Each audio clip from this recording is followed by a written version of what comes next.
Hello, and thank you for joining me.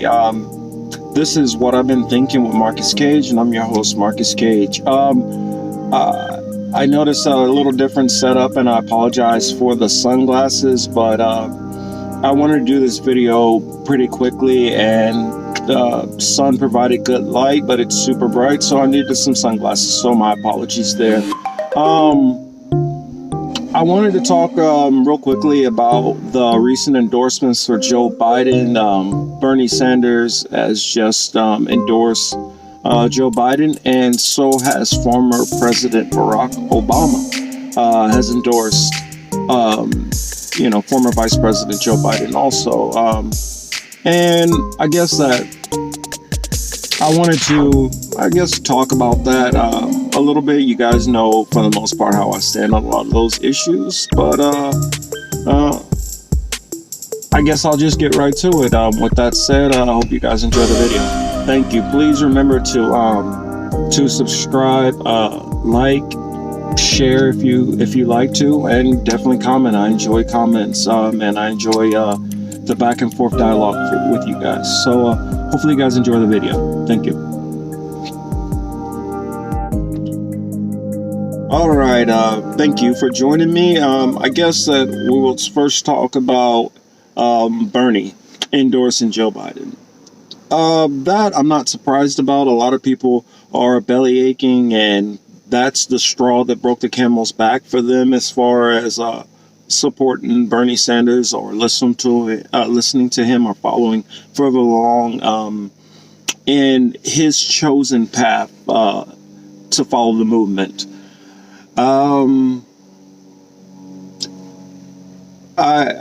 Everybody's going to have their different feelings about it, but you guys tuned in, I guess, just to hear mine for the time being. Mine is that it's not a surprise to me. Bernie signed a contract.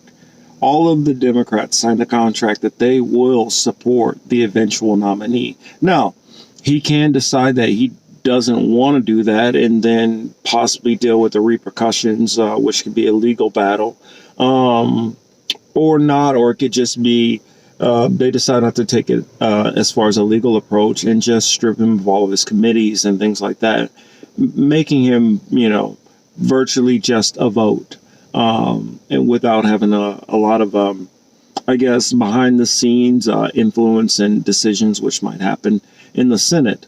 I don't feel that he has a great deal of power right now in the Senate, so I have no problem with bucking that deal which they signed. On top of that, the exit polling data and a lot of the discrepancies with the polls. If I was Bernie, that's an issue that I'm going to bring up. I would feel like, yes, I signed this contract to support the eventual nominee in a fair process. This right now, I have plenty of evidence to show that this was not a fair process. Therefore, the contract which I signed with you guys is null and void. That's the approach and the way I look at it. Bernie looks at it obviously very differently. I really don't care what he says about supporting Biden.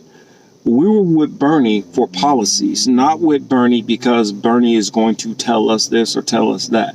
We were with him for policies. The moment he started to backslide or run away from those policies, that support would dry up and shrivel away also.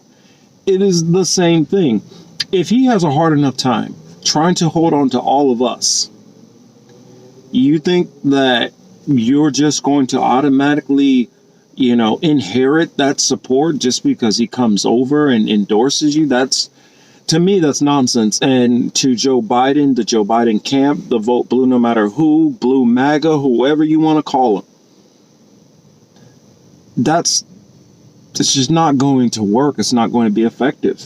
You're not going to get Bernie's people without concessions, serious concessions. And to those of you who say, well, he won, he shouldn't have to concede on anything. Well, he wasn't running on anything. Nobody voted for Biden for what he was running on. I mean, I've heard some other commentators say, well, ask a Joe Biden supporter, name 3 things. Well, 3 things is probably easy. They might be able to name 3 things.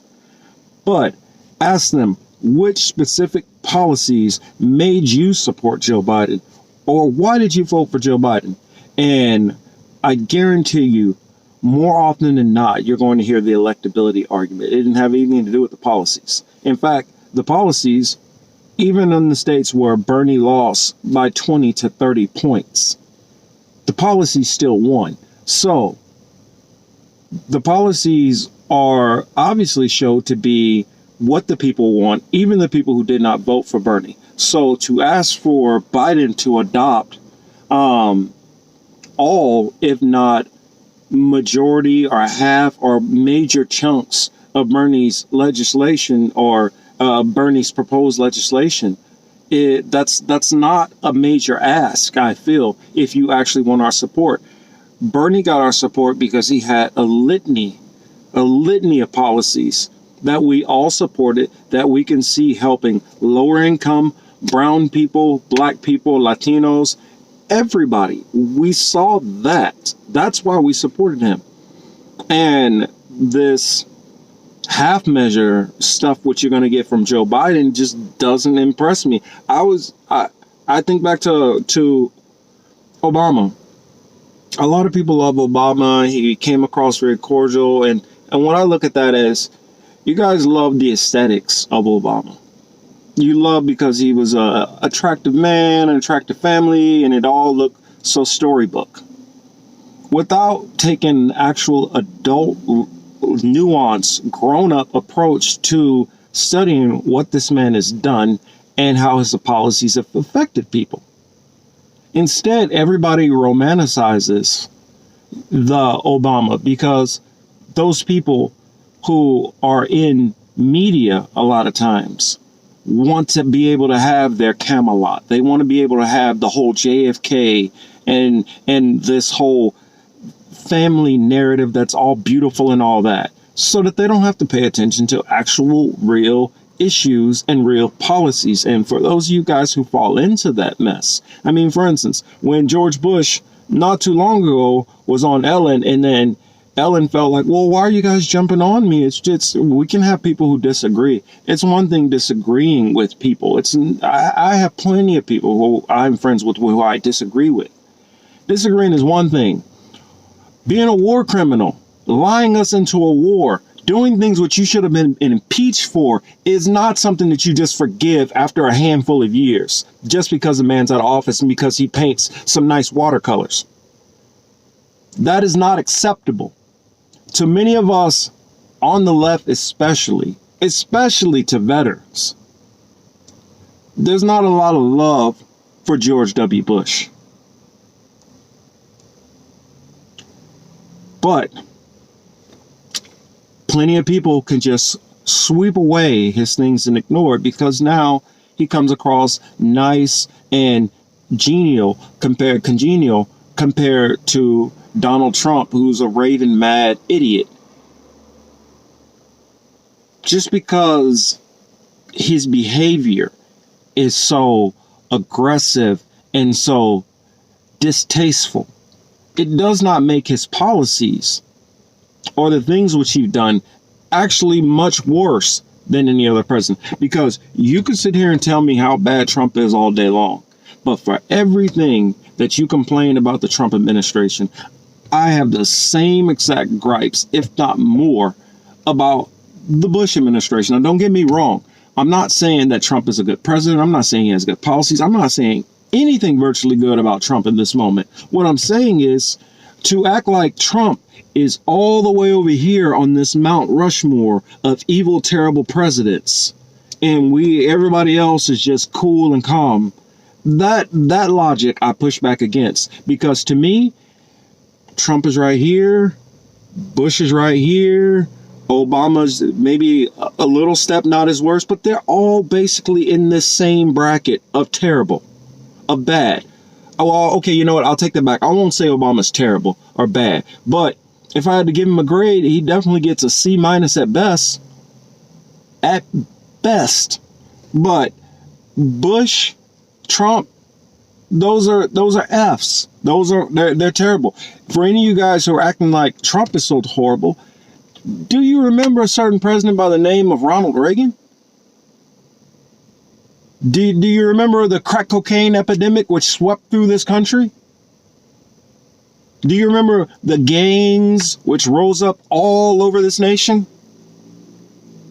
But you guys think Trump is the worst president of ever. Okay. We'll go with that. As for Bernie, I get it. Bernie has sat in politics for a long enough time that he feels this is the only way he can get things done. I disagree with it, and I will not follow his guidance because I do not trust the people he's aligning with. And I feel like, yeah, okay, Bernie wants to throw away his credibility. All right, fine. Some people, that will work for some of them. But Bernie, you need to come with something. You need to get actual concessions that you can show us to say, hey, this is why you should vote for Joe Biden. But you're not giving us nothing. You're not even you refuse to call him out, which I'll go into that on a whole another video, some of the frustrations, because as this campaign has ended and the more it's just sank in, many things about the campaign bother me deeply. And as I work through that, you guys will see those through video format, because I'm going to have to talk about it and like really break these things down all the way to a granular level so that we can see what the hell went wrong. As far as Obama endorsing, the Obama endorsement was, it's kind of surprising and a little disappointing to me. Not the endorsement. The endorsement was expected. Joe Biden was always his guy. He just was hoping Joe didn't embarrass him. And so Joe was able to creep along for most way. He let everybody else come out and endorse first. So it's, hey, I'm just endorsing the nominee. So if Joe starts to fumble, it doesn't look as bad on Obama. I mean, some would call that smart political calculations. People like me would call it being a craven coward and not want to put your flag in the ground to where you stand. You wanted to let it play out and then jump in real quick towards the end so that you can look like you're really the leader that you want people to think you are. To me, you're more of a follower.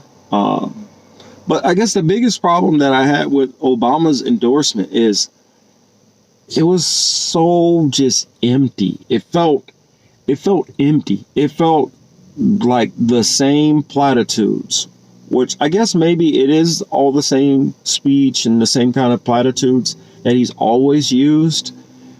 I guess just now that I see through it and know how empty and hollow everything Obama's saying up there is, that I guess that it irritates me even more. And to know Obama was pulling strings, trying to push people and sway decisions, even though he said he didn't want to have his hand on the scale, he still put his hand on the scale. And his endorsement just doesn't surprise me. He pushed for this outcome. He got the outcome he wanted, and now he gets to come out and grin and cheese and act like, he did nothing. What a friend of mine used to say all the time, or an older school guy used to say all the time. He used to say, you got to watch out for those people who throw rocks and hide their hands. And to me, that's what Obama did. Obama threw a whole lot of rocks, and now he's coming out with his hands behind his back like he did nothing. His endorsement, I don't feel is very important or actually really that significant, because he's not going to pull independents. He's not going to pull people outside of that moderate Democratic wing of the party, which already united. When Amy and Pete dropped out, and Beto and Kamala and Corey and all of them jumped on to the Joe bandwagon. So as far as what Obama is going to bring extra, I don't get it. He definitely doesn't have any sway with the left, because we paid attention to this election. We watched his movements, what he did. We know about the Stop Bernie Sanders meetings. We know about all that stuff that was going on. We know about the whole race with Keith Ellison and Tom Pettis. We know about all of these things which Obama had going on behind the scenes. We know about Elizabeth Warren and the deals that she was working with Hillary Clinton. None of these things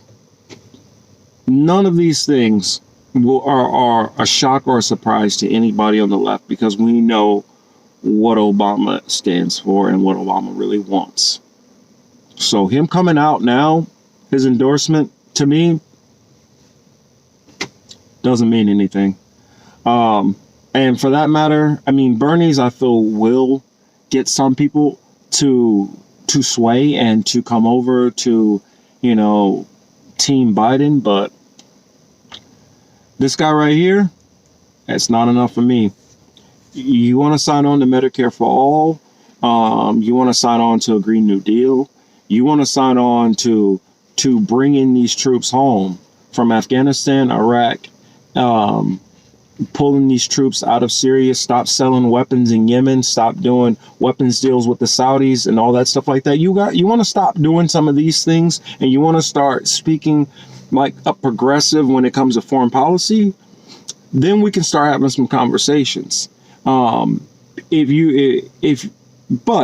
that said, even if you start talking like that, if I don't start seeing people who I know who believe and who champion those causes, like say a Rashida Tlaib, like Ilhan Omar,